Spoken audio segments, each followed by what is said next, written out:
Assalamualaikum warahmatullahi wabarakatuh. Perkenalkan, nama saya Dila Hestira, MPM 19160030, kelas PGSD 4A. Di sini saya akan mempresentasikan bab 8 tentang pendudukan bangsa asing, Belanda dan Inggris. A. Pendahuluan. Pada masa penguasaan VOC pada tahun 1751, Arya Adi Santika menerima Banten sebagai pinjaman dari VOC. Pengangkatan Arya Adi Santika tak menghentikan perlawanan para pemberontak. VOC mengarahkan lebih dari 1.000 pasukan pemberontak. Kiai Tapa melawannya dengan melakukan pembakaran pemberontakan dan pembunuhan di dataran tinggi Batavia. Kemudian, Kiai Tapa pun akhirnya menghilang. Dalam hubungan ini, daerah Lampung telah diserahkan VOC.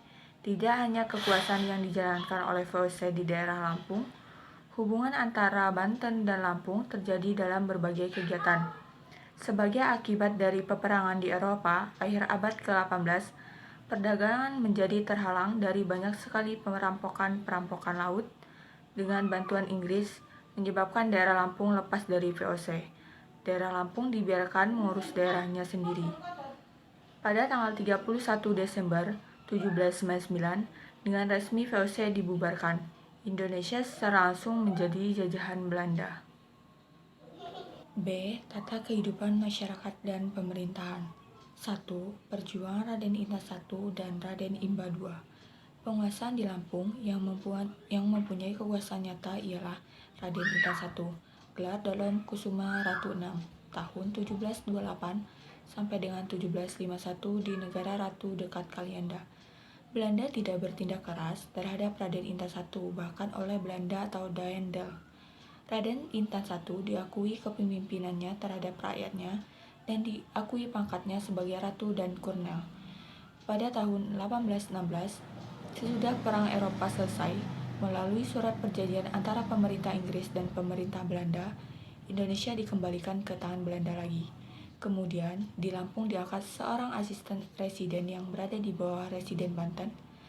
Raden Intan I digantikan oleh putranya Raden Intan II, gelar Kusuma Ratu, tahun 1828 sampai dengan 1834. Beliau mengikat persahabatan dengan Sultan Lingga melalui perkawinan saudara perempuannya dengan sultan tersebut. Di samping itu, beliau bersahabat dengan pelaut Bugis dan Sulu. Mertua Raden Imba I, Kiai Arya Natabrata, ikut menentang Belanda. Di samping itu, rakyat di sekitar daerah Semangka juga menentang Belanda di bawah pimpinan Kepala Marga teratas Batin Mangunang. 2. Perjuangan Raden Intan II. Sejak perlawanan rakyat Lampung di bawah Raden Imba II ini dipadamkan, Belanda dapat berkuasa sepenuhnya di Lampung. Tetapi pada tahun 1850, suasana di Lampung kembali hangat. Pimpinan pergolakan tersebut kemudian mengadakan hubungan dengan Raden Intan II, anak Raden Imba II yang mengambil nama kakeknya.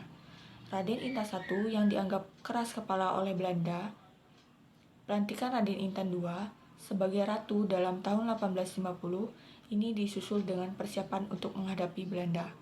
Benteng-benteng yang pernah dibangun pada masa Raden Imba II diperbaiki, bahkan ditambah dengan pembangunan beberapa benteng lainnya. Jadi, sebagaimana dengan Raden Imba II, Raden Intan II juga memusatkan pertahanan di Gunung Raja Basa. Ditinjau dari segi militer, sistem benteng ini dianggap sangat strategis, sehingga penyerbuan dari mana saja akan menghadapi benteng-bentengnya.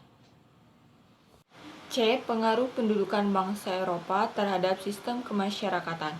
Kehidupan masyarakat pada abad ke-19 bergantung pada politik pada waktu itu. Kejadian-kejadian di Eropa, revolusi Prancis, dan pergolakan-pergolakan di dataran Eropa lainnya berpengaruh terhadap sistem kolonial.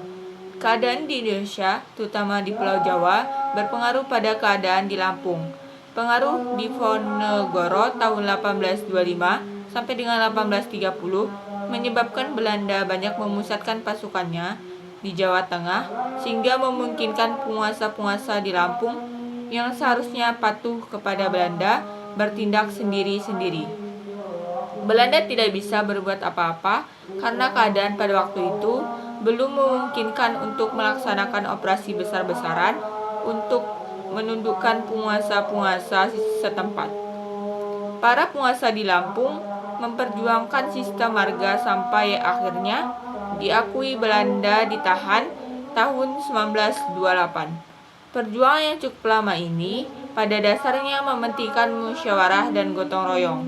Segala sesuatu dimusyawarahkan dalam lingkungan adat Lampung yang menyangkut dalam seluruh segi kehidupan. D. Kehidupan seni budaya. Suku Basa Lampung mempunyai seni budaya tersendiri yang mempunyai identitas tersendiri pula.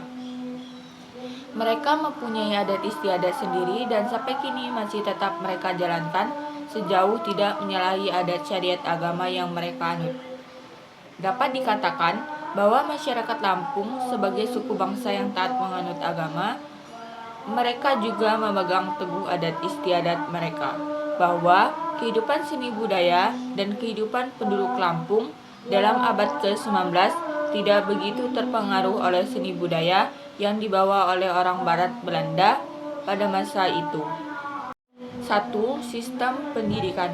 Pada abad ke-19, sistem pendidikan di Lampung lebih banyak menyangkut pendidikan tradisional. Pendidikan modern, seperti dikenal yang berdasarkan kurikulum yang disusun pemerintah, dapat dikatakan tidak ada. Pendidikan tradisional ialah berdasarkan kebutuhan semata-mata pada suatu kehidupan masyarakat sesuai dengan nilai normatif masyarakat pada waktu itu. Isi pokok dari pendidikan tradisional untuk anak-anak wanita, terutama sesuai dengan kedudukannya kelak sebagai ibu rumah tangga, adalah meliputi apa yang kita kenal sebagai pendidikan kesejahteraan keluarga. 2. Kesenian. Dalam bidang seni rupa, suku Lampung mempunyai ciri khas sendiri, tetapi tidak berkembang sama sekali. Pada periode abad ke-19, dalam bidang arsitektur, misalnya bentuk rumah Lampung mempunyai bentuk sendiri. Di samping rumah biasa, terdapat rumah adat, seperti sesat yang merupakan bangunan khusus untuk upacara adat.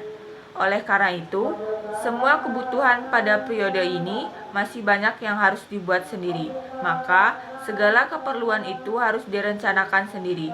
Karena itulah pada periode kesenian yang meliputi seni rupa, seni tari, dan seni sastra masih berkembang dengan baik. Seni tari Lampung harus dipelajari oleh muda-mudi kalau tidak mau tersisih dalam pergaulan. Bahkan akan menaikkan martabatnya sebagai seorang gadis atau bujang. 3. Sistem religi dan falsafah hidup. Penduduk Lampung telah menganut agama Islam sejak abad ke-16. Sisa-sisa kepercayaan Hindu masih juga melekat pada penduduk Lampung. Pada periode ini, lebih-lebih kepercayaan tahayul yang masih dapat kita lihat dari kebiasaan membakar kemenyan, jampi-jampi yang berbau Hindu, kesedekahan orang mati hari pertama, ketiga, ketujuh, ke-40, dan ke-100. Agama lain seperti Kristen, Protestan, dan Katolik belum berkembang pada periode ini. Penduduk belum seberapa jumlahnya, sedangkan penduduk asli masih menempati daerah yang cukup luas. Dalam bidang falsafah, masyarakat Lampung mengenal filsafat sendiri, yaitu keseharusan hidup bermoral tinggi, berjiwa besar, tahu diri, dan kewajiban. Mungkin itu saja yang dapat saya sampaikan. Kepada Allah saya mohon ampun. Saya akhiri, wabillahi taufiq wal hidayah. Wassalamualaikum warahmatullahi wabarakatuh.